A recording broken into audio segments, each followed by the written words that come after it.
Hello students, welcome back. So as we discussed in the last class, that in this class I am going to take or rather discuss one more important law or theorem, that is parallel axis theorem. So last class में हमने क्या पढ़ा था बच्चों? We discussed about what is radius of gyration, we discussed about what is perpendicular axis theorem, and in this class I am going to talk about what is parallel axis theorem. Very important and interesting also. So what is parallel axis theorem?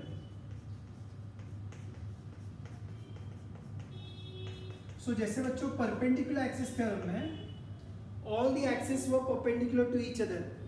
In parallel axis theorem, the axes are going to be parallel to each other. अब क्या कहता है perpendicular axis theorem?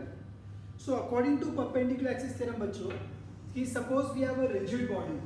एक बार बच्चों in perpendicular axis theorem हमने laminar कहा था कि body rigid body तो थी, but it was applicable only for laminar. Parallel axis theorem सभी रिजिड बॉडी के लिए एप्लीकेबल है, ये क्लियर है? Perpendicular axis theorem rigid body में भी वो वाली रिजिड बॉडी जिनका सरफेस एरिया ज्यादा और थिकनेस कम, उनके लिए एप्लीकेबल है. पैरेलल एक्सिस थ्योरम सभी रिजिड बॉडी के लिए एप्लीकेबल है. ओके, सो मान लीजिए एक रिजिड बॉडी है और आपसे बोला गया what is moment of inertia about this axis. इस रिजिड बॉडी का ये वाला एक्सिस के अबाउट मोमेंट ऑफ इनर्शिया क्या होगा? अब ये वाला एक्सिस मतलब yes it is any axis, कोई भी आर्बिट्ररी कोई भी रैंडम एक्सिस हो सकता है. वो इधर कोई कंडीशन है कि परपेंडिकुलर ही होना चाहिए, तो ये एक्सिस कोई भी एक्सिस हो सकता है. ओके, सो मान लीजिए एक्सिस रिजिड बॉडी के पॉइंट O से पास हो रहा हो. अगर आपको ये वाला एक्सिस के अबाउट मोमेंट ऑफ इनर्शिया चाहिए, ये वाला एक्सिस के अबाउट मोमेंट ऑफ इनर्शिया चाहिए, so according to parallel axis theorem आपको ये एक्सिस की मोमेंट ऑफ इनर्शिया पता होनी चाहिए. मैंने कहा इस एक्सिस के लिए कोई कंडीशन नहीं है, पर ये वाला जो एक्सिस है जो अभी मैं ड्रॉ कर रहा हूं उसके लिए कंडीशन है बच्चों. फर्स्ट कंडीशन कि ये वाला एक्सिस जो सेकंड वाला एक्सिस है वो गिवन एक्सिस को पैरेलल होना चाहिए, हेंस द नेम. और दूसरा और इंपॉर्टेंट कंडीशन, ये सेकंड वाला एक्सिस पूरे रिजिड बॉडी के सेंटर ऑफ मास से पास होना चाहिए. I repeat my dear student, for first axis there is no such condition, but for second axis the condition is it should be parallel to the first axis and it should be passing to the center of mass of the rigid body. ठीक है? Okay, मान लीजिए पूरे rigid body का मास m है, दोनों parallel axis के बीच का डिस्टेंस r है, इसके अबाउट मान लीजिए इनर्शिया ic है. Then by parallel axis theorem I0 equal to IC plus mr square.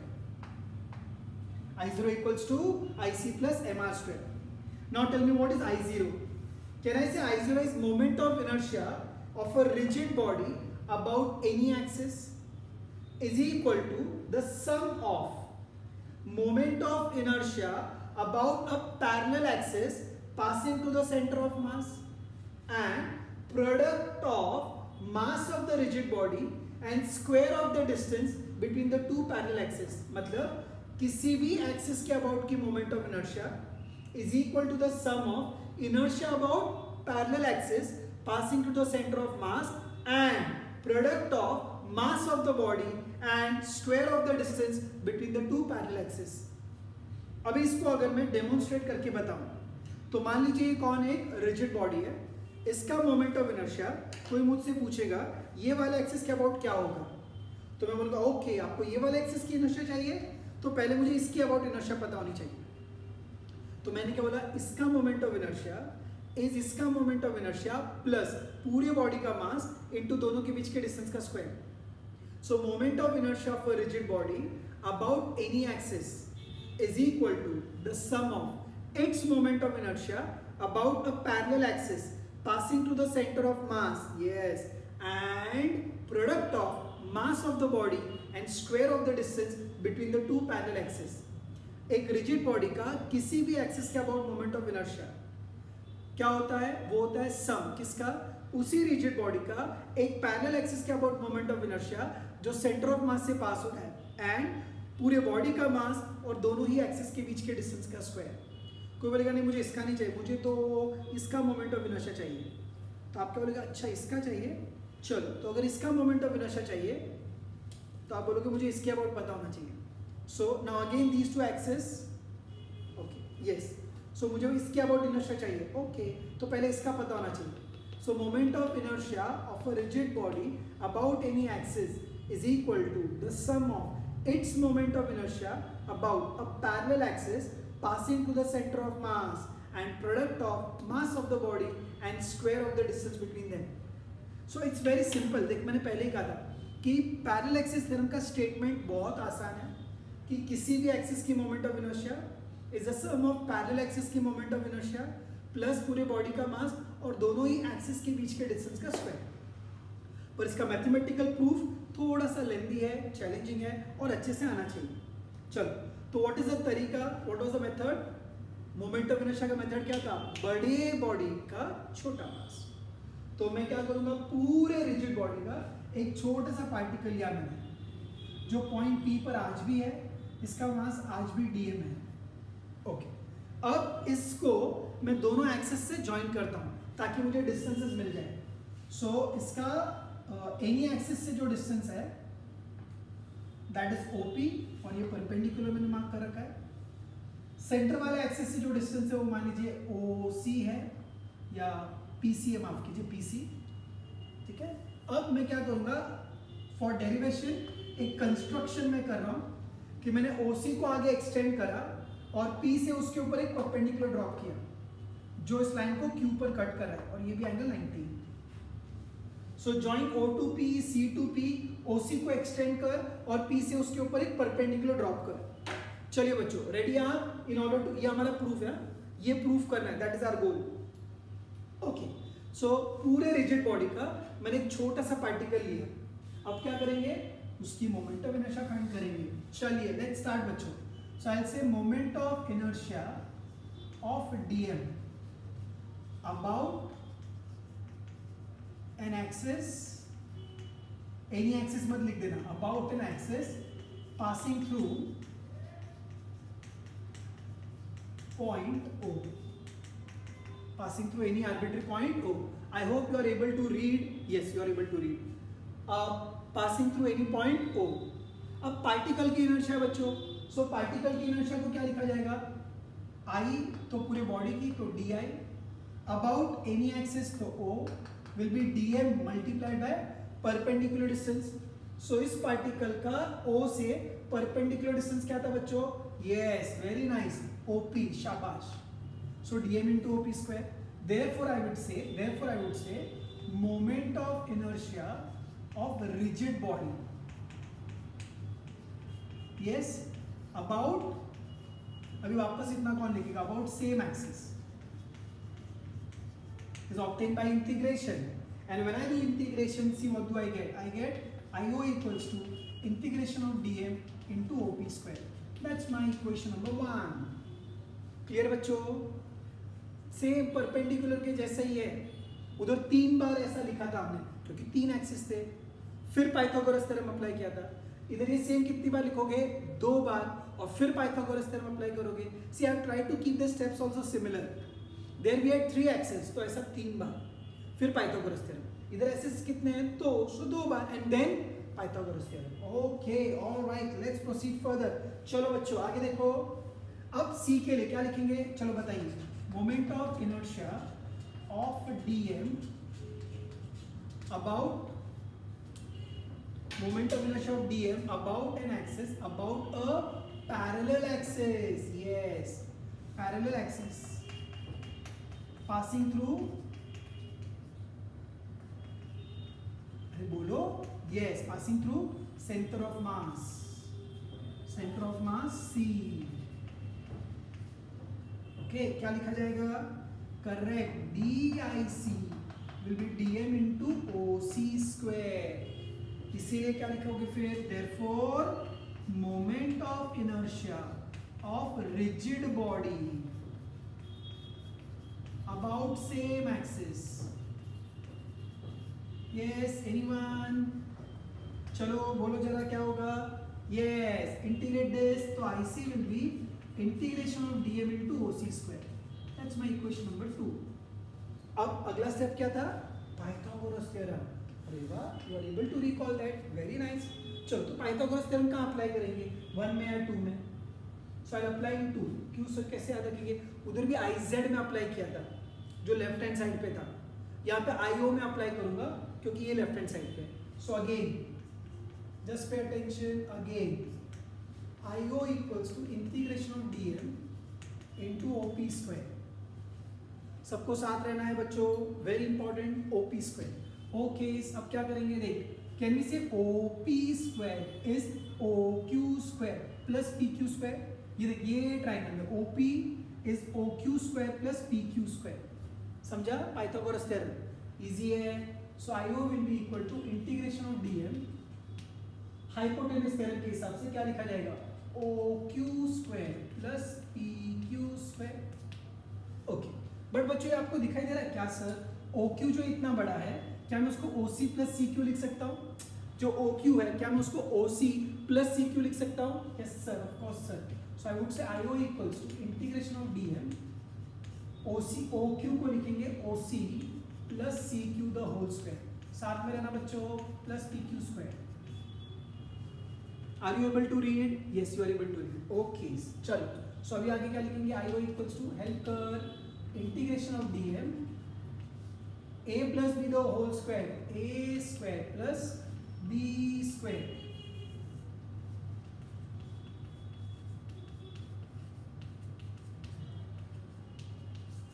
कुछ डाउट नहीं होना चाहिए, a plus b the whole square का फॉर्मूला यूज किया और कुछ नहीं। Now just see this student, CQ square plus PQ square, कुछ याद आया क्या?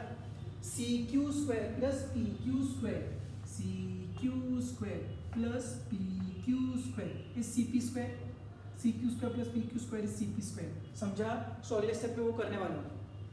आसान है, ऑफ कोर्स आसान है। So IO will be equal to, चलो बोलो क्या लिखेंगे, IO will be equal to integration of dm OC square plus 2OC CQ plus CP square. Sir क्या कर रहे हो, अपना मकसद ऑफ कोर्स ये है। तो क्या IO मिल गया? IO मिल गया। उस तरफ IC प्लस MR स्क्वायर चाहिए। अब ध्यान देना चाहिए मेरे बच्चों, अगर मैं इंटीग्रेशन को स्प्लिट करूँ यहाँ पर, if I split this integration I get IO equals to integration of dm into OC square plus integration of dm 2 times of OC CQ plus integration of dm CP square. Just observe it now, my dear student. Integration of dm CP square. Integration of dm CP square. Okay. See, C के लिए distance OC जो लिखा था, उसमें yes, it should be OP square. माफ कीजिए, not OP, CP square. ये भी CP square होना चाहिए। हाँ, देख, whatever if कुछ error हो भी जाता है, and if you know it properly, आप उसको रेक्टिफाई कर सकते हैं। OC कैसे हो सकता है? P से C का डिस्टेंस है CP। ओके, मुझे पता है, लाइव क्लास होती तो आप शायद बता देते। सो CP स्क्वायर, करेक्ट? पक्का समझा? ये क्या एरर था, समझ में आया? Okay, so now integration of dm CP square, integration of dm CP square, integration of dm CP square is IC। ओ हो, IO आ गया, इक्वल आ गया, integration of dm CP square is nothing but IC भी आ गया। अब हमको क्या चाहिए, m into R square चाहिए। प्लीज पे अटेंशन, देखिए बच्चों कैसे लिखेंगे उसके बाद ना। पहली बात कि जो OC है उसकी वैल्यू r है, इसलिए OC स्क्वायर जो होगा क्या वो r स्क्वायर होगा, बराबर से। दूसरी, इंटीग्रेशन ऑफ dm की जो वैल्यू होगी वो m होगा। ये जो इंटीग्रेशन ऑफ dm है, OC स्क्वायर तो कांस्टेंट है, कैसे? अरे को एक बार जब आपने एक्सिस फिक्स कर लिया तो OC थोड़ी ना चेंज होने वाला है। सो लेकिन पार्टिकल इधर हुआ तो होने देना, उधर पार्टिकल गया तो OP चेंज होगा, CP चेंज होगा, बट OC थोड़ी ना चेंज होगा। Once you have finalise the axis, OC will not change, so OC is constant. Integration of dm will give me m, integration of dm CP square, yes anyone? Integration of dm CP square क्या होगा, वो IC होगा। यहां तक समझ में आया? Very nice. सो अभी बच्चों ध्यान से देखना, सच में अगर देखेगा IO मिल गया, इक्वल मिल गया, ये will give you m into R square, वो भी मिल गया। ये आपको देने वाला IC, यानी ये टर्म कुछ काम का नहीं है। Integration of dm two OC CQ, इधर देखना बच्चों, ये सब ऐसे ऊपर ऊपर से बोला जाता है। आप ध्यान दो, क्या इस वाले टर्म में मैं बोल सकता हूँ 2 कांस्टेंट है? हाँ। OC कांस्टेंट है? हाँ। सो बचा कौन? Integration of dm CQ, integration of dm CQ, integration of dm CQ। Now dm CQ is basically what, अगर आपको याद आएगा तो 11th क्लास में आपको बताया गया होगा, integration of dm into CQ is nothing but moment of dm about CQ। या आपने bye definition of centre of मास आपने पढ़ा है कि सेंटर ऑफ मास के अबाउट किसी भी पार्टिकल का मोमेंट, यानी उसका वेट एक्चुअली g से मल्टीप्लाई करना पड़ेगा, weight into perpendicular distance about centre of mass is always zero. Integration of dm CQ is always zero by definition of centre of mass. So integration of dm CQ is zero, reason क्या देंगे? By definition of centre of mass. COM अगर मैं लिख रहा हूं तो it is by definition of centre of mass. तो ये इंटीग्रेशन जीरो है बच्चों, ठीक है। चलो आगे बढ़ते हैं, ये बहुत इंपॉर्टेंट है। Let us do that substitution. अगर वो सब्स्टिट्यूशन हम लोग करेंगे तो क्या मिलता है, जरा देखो। See what do we get? चलो, so integration of dm into OC square, तो IO will be equal to, okay let me write here, maybe you not able to see at the extreme, okay, so integration of, ये तो IO होगा, will be equal to integration of dm OC square is m into r square plus ये integration of dm CQ अगर zero है तो ये वाली step zero हो जाएगी, plus integration of dm CP square is already IC. Okay, you are not able to see, I'll write it just a little below. वापस देखो बच्चों, IO is equal to dm OC square is nothing but m into r square plus this entire integration is 0 plus this is going to give you IC. So I get I0 equals to IC plus mr square. So I already told you statement wise easy था, mathematically थोड़ा challenge था। तो I got I0 equal to IC plus mr square। dm OC constant integration के बाद तो OC square integration of dm, वो बच्चों सीधा देगा आपको m into r square। 2OC constant है, integration of dm CQ by definition of center of mass is always zero, और ये वैल्यू IC है, सब्स्टिट्यूट करो and you will get the answer। So this is all about parallel axis theorem बच्चों। एक बार last उसका statement क्या था कि किसी भी रिजिड बॉडी का moment of inertia about any axis will be equal to sum of its moment of inertia about a parallel axis passing through centre of mass, condition parallel passing through centre of mass, and product of mass of the body and square of the distance between the two parallel axis.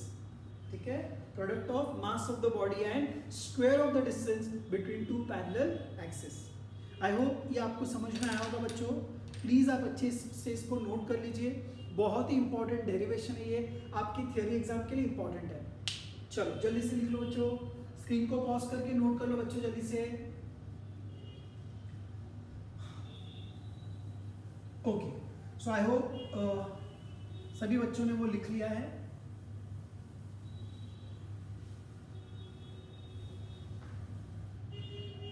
Clear है बच्चों?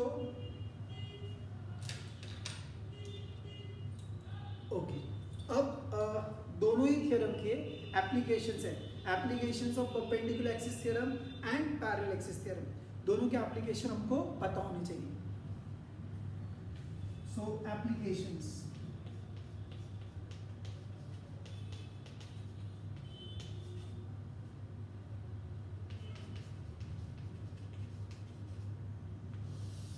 Applications of theorem, both perpendicular axis theorem and parallel axis theorem के application. चलो अब बच्चों जो हम बात करेंगे वो न्यूमेरिकल के लिए भी इंपॉर्टेंट है और आपको आना भी चाहिए। सबसे पहले बच्चों, for a thin uniform rod, basically बच्चों अब ये मान लो कि अब आपको फॉर्मूला लिस्ट मिलने वाली है।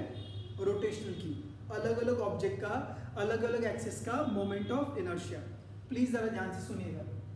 सो अभी मेरे पास अगर थिन यूनिफॉर्म रॉड है, देखना इधर, सो ये एक रॉड है of mass m and length l, इसका मास m है और पूरे ऑब्जेक्ट की लेंथ अगर l है, तो इस रॉड का moment of inertia about this axis. अब बच्चों आपको ये एक्सिस का नाम बोलने आना चाहिए, तो बोलोगे sir it is a perpendicular axis, बराबर। Sir it is a perpendicular axis passing to the centre of the rod, बराबर।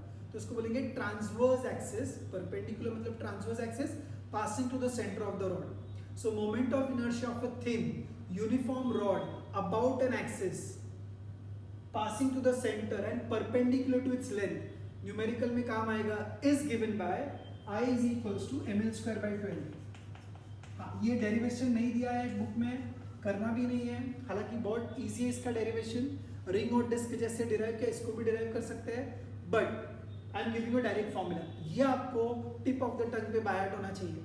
Moment of inertia of a thin uniform rod about an axis passing through its center is I is equals to ml square by 12। अब exam में क्या आएगा, state formula for moment of inertia of a thin uniform rod about an axis passing to the centre, hence derive formula for moment of inertia of a thin rod about a transverse axis passing through its end। my dear students, समझ में आया आपको? उन्होंने बोला कि centre वाला inertia assume कर ले, डायरेक्ट लिख दे, बट एंड वाले का डेरिवेशन कर। अब इसका रियल लाइफ में मतलब क्या हो बच्चों, देखो कि अगर मेरे पास एक रॉड है, ये रॉड है, मान लीजिए पूरा स्केल अगर रॉड है, तो इसका सेंटर का मोमेंट ऑफ इनर्शिया, इसको अगर मैं सेंटर के अबाउट घुमाऊंगा तो moment of inertia is ml square by 12। आपसे बोला कि अगर इसी स्केल को मैं ऐसे घुमाऊं, किसी एक एंड पे पकड़ के ऐसे घुमाऊं, so now it is rotating about its end. Are you able to visualise that? Centre से घुमाया तो moment of inertia is ml square by 12। आपसे बोला गया एंड के अबाउट मोमेंट ऑफ इनर्शिया क्या होगा? यस डियर स्टूडेंट्स, अब आप ही मुझे बताओ कि सेंटर वाला एक्सिस और एंड वाला एक्सिस, चलो सेंटर वाले को थोड़ा हाईलाइट कर लेते हैं। सेंटर वाला और एंड वाला एक्सिस दोनों कैसे आपस में? यस, ऑनेस्टी से आंसर दे, दोनों आपस में कैसे है? यस, पैरेलल है। तो कौन सा theorem? Parallel axis theorem. Moment of inertia about any axis is equal to the sum of moment of inertia about parallel axis passing to the center plus पूरे बॉडी का मास और दोनों के बीच के डिस्टेंस का स्क्वायर। ये एप्लीकेशन है, ठीक है। अब दोनों के बीच का जो डिस्टेंस है, क्या मैं कह सकता हूँ वो रॉड के लेंथ का हाफ है, पूरा लेंथ l है, ये उसका हाफ है, so distance is l by 2। So now I am going to write by parallel axis theorem. क्या कहता है ये पैरेलल एक्सिस थ्योरम? वो कहता है I0 equals to IC plus mr square, I0 equal to IC plus mr square, alright. So I0 यानी जिसका inertia चाहिए, so inertia about end, IC parallel और जिसका पता है ml square by 12 plus m into r, दोनों के बीच का distance l by 2 the whole square. Is that clear? Is that clear? Okay. अब अगर मैं इसको सिंप्लीफाई करूं और अच्छे से, अगर मैं इसको सिंप्लीफाई करूं तो मुझे क्या मिलने वाला है बच्चों? Let's see what do we get. We got I end is equals to, बोलो क्या आएगा? ml square by 12 plus ml square by 4। Try to match the denominator, इसको 12 करने के लिए मल्टीप्लाई बाय 3, तो ऊपर भी 3, so will get 7 by 12 ml square. गलत, 4 by 12 ml square, so I end will be equal to, अरे ऊपर 3 नीचे 12, 3 plus 1 4, so it will get ml square by 3।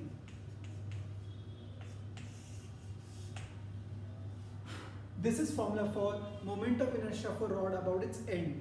तो मुझे सेंटर का पता था, एंड का पता करना था। Now you are excited कि सर मुझे रॉड का आया, क्या मुझे रिंग और डिस्क का भी आना चाहिए? आना ही चाहिए। कभी करेंगे? अभी करेंगे। ये समझा? सो रॉड का सेंटर का inertia is ml square by 12 और एंड का inertia is ml square bye 3। By heart होना ही चाहिए, न्यूमेरिकल में डिराइव करने का टाइम नहीं रहेगा, there you are supposed to write it directly. Is that clear? समझा बच्चों? अब ऐसा एक और मैं आपको कराऊंगा, फिर एक आप खुद से ट्राई करना। चलो, सो अगला है सेकंड कौन है sir? Second is about solid sphere, moment of inertia of a solid sphere.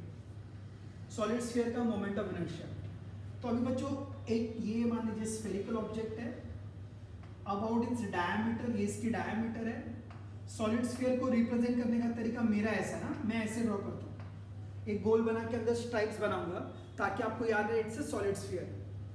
So इसका मास m, इसका radius r, so mass m,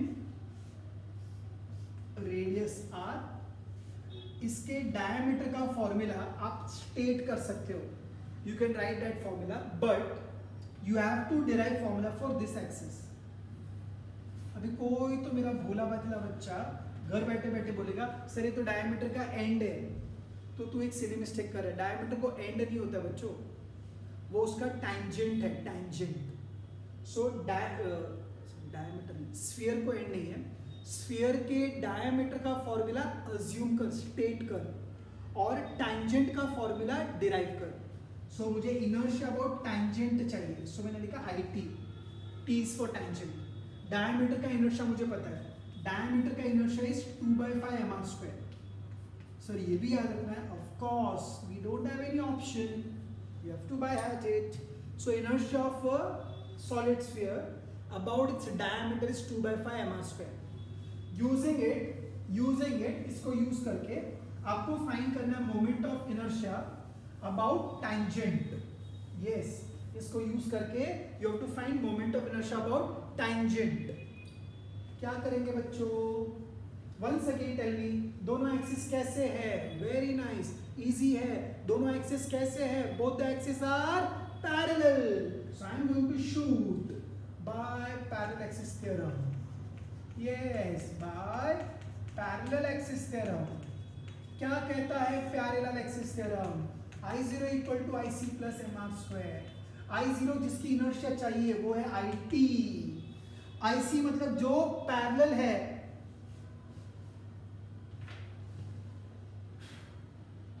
Okay, now it is visible.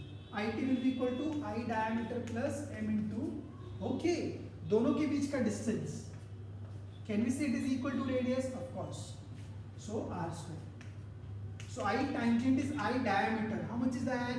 2/5 mr² plus mr², shoot it, so it will be 7/5 mr²। yes, so watermelon का diameter के about moment of inertia, watermelon is solid sphere, 2/5 mr², और tangent के about आएगा 7/5 mr²। Sir ने purposely watermelon बोला क्योंकि अगला example, yes, football, meaning I am going to talk about hollow sphere. This was a solid sphere, now you have to try for hollow sphere. चलिए hollow sphere के लिए कैसे try करेंगे? Hollow sphere के लिए आपको ट्राई करना है, so for hollow sphere, same बच्चों, same to same steps follow करोगे, सिमिलर स्टेप्स फॉलो करोगे। आ जाओ इधर, हॉलो स्फीयर के लिए क्या करेंगे? ये हो गया एक हॉलो स्फीयर, इसका मास m है, इसकी रेडियस r है, इसका डायमीटर का moment of inertia is 2/3 mr²। Sir ये भी याद करना है, we have no option but to by heart it। So moment of inertia of a hollow sphere about its diameter is 2/3 mr²। I am going to give you 1 minute. Let's see how many of you are able to give me the answer. Moment of inertia about tangent. ये same to same, दिमाग भी नहीं लगा रहा, सब कुछ same, खाली 2/5 की जगह 2/3 आएगा। चलो time starts now.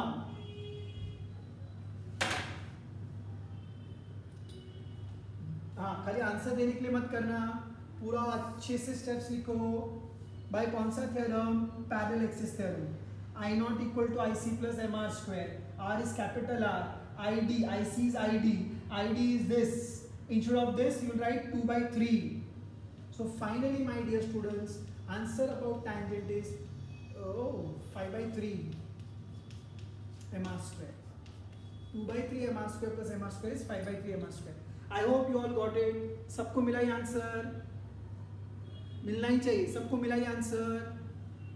Very good, बहुत अच्छे, शाबाश। चलो अब बच्चों दो और ऑब्जेक्ट है जिसका हमको आना चाहिए। एक मैं आपको बताऊंगा, दूसरा आप खुद से करेंगे। उनका नाम है रिंग और डिस्क। उनमें एक्सेस भी ज्यादा है। पहले सच्ची बताइए, ये सब समझ में आया?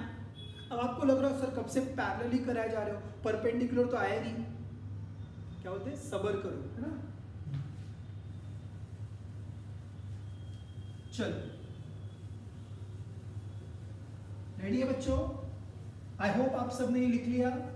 हाँ, ये नोटबुक में होना चाहिए बच्चों। Yes, it has to be there in a notebook. Okay, let's start for, पहले किसका करें? चलो मैं डिस्क का करता हूँ, डिस्क का, फिर आप रिंग का ट्राई करें। Okay, so next is disc. 1 2 3 fourth is disc. Disc में बच्चों एक्सिस भी कई सारे हैं, ध्यान से देखना। सो ये मान लीजिए एक डिस्क है, it's a disc.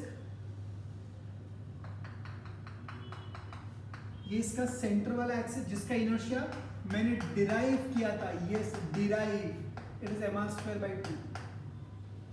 So central axis की इनर्शिया आप डिराइव कर चुके हो। आपसे बोलेंगे इसका इनर्शिया बता।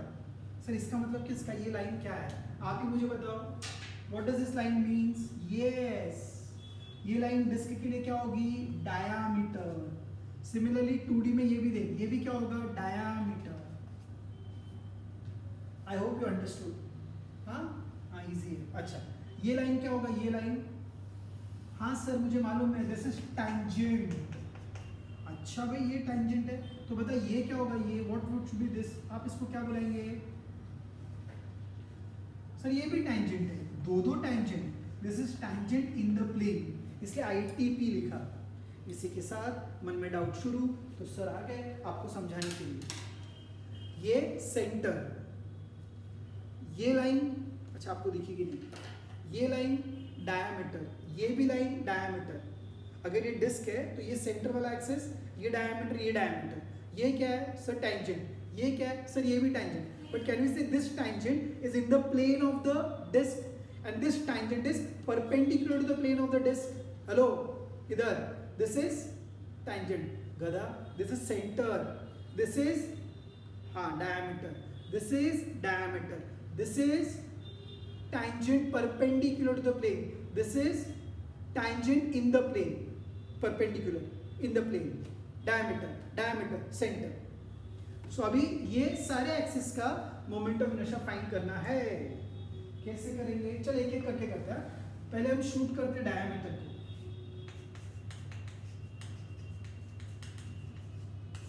Moment of inertia about its diameter. कैसे निकालोगे? सो मुझे बता, डायमीटर सेंटर, डायमीटर। ध्यान से देखना, क्या ये जो दोनों डायमीटर है, are they mutually perpendicular axis? Are they in the same plane of the disc? Are they passing to the point where the perpendicular axis cuts the disc? Is the disc a lamina? Which theorem I am talking about? Perpendicular axis theorem. So मैं लिखूंगा by perpendicular axis theorem. By perpendicular axis theorem. एक साथ सभी लोग बोलेंगे IZ is equals to what? IX plus IY. IZ यानी perpendicular axis. What is that? IC. IX और IY. ID and ID. ID छू मत कहना. ID is 2ID. IC is mr²/2. Quick. So tell me my dear students, ID will be equals to mr²/4. This is moment of inertia of a disc about its diameter. Moment of inertia of a disc about its diameter is mr²/4. समझा? पक्का? तो रुक मत। अब किसकी बारी है? Sir IT का। Okay, so tangent perpendicular to plane. क्या लगता है किससे करेंगे तो अच्छा है? ये IT और IC पैरेलल है, IT और IC पैरेलल है। So by parallel axis theorem, क्या लिखेंगे? IT is equal to I0 equal to IC plus mr²। हाँ, जल्दबाजी में गड़बड़ हो जाती है। आई टी जिसका पता करना है, I C is M R square by 2 plus M into radius के बराबर distance, so I T is 3/2 M R square. आ गया मुझे आंसर। समझा बच्चों? आपको 3 क्लियरली नहीं दिखाई दे रहा है, sorry. So 3/2 M R square. अब सर कौन सा? आईटीपी। आईटीपी मतलब कौन? Tangent in the plane. So tangent in the plane, रुकते नहीं बच्चों, एक बार अगर फील आ गया ना तो आगे ही बढ़ना चाहिए। Tangent in the plane. अब मुझे पता है टैंजेंट इन द प्लेन किसको पैरेलल है। देख मैं इशारा नहीं कर रहा, टैंजेंट इन द प्लेन किसको पैरेलल है? डायमीटर को पैरेलल है, ठीक है। So by parallel axis theorem वापस देख ले, टैंजेंट इन द प्लेन किसको पैरेलल है? पक्का डायमीटर को पैरेलल है। Thank you. So tangent in the plane is parallel to the diameter. So I0 equal to IC plus MR square. I0 मतलब जिसका पता करना है, ITP। IC मतलब जो पैरेलल और पता है वो ID है, plus M into R square है। बच्चों ID की वैल्यू MR स्क्वायर बाय 4 है। So when you put that, what you get? ITP equals to MR square by 4 plus MR square, correct. So I am going to get what, sir? ITP equals to 5/4 MR square। आपको सबको समझा क्या ये? Yes? समझा बच्चों? So ये हमने देखा applications of perpendicular axis theorem and parallel axis theorem। मैंने डिस्क का स्क्रीन पर किया है, रिंग का आप खुद ट्राई करोगे।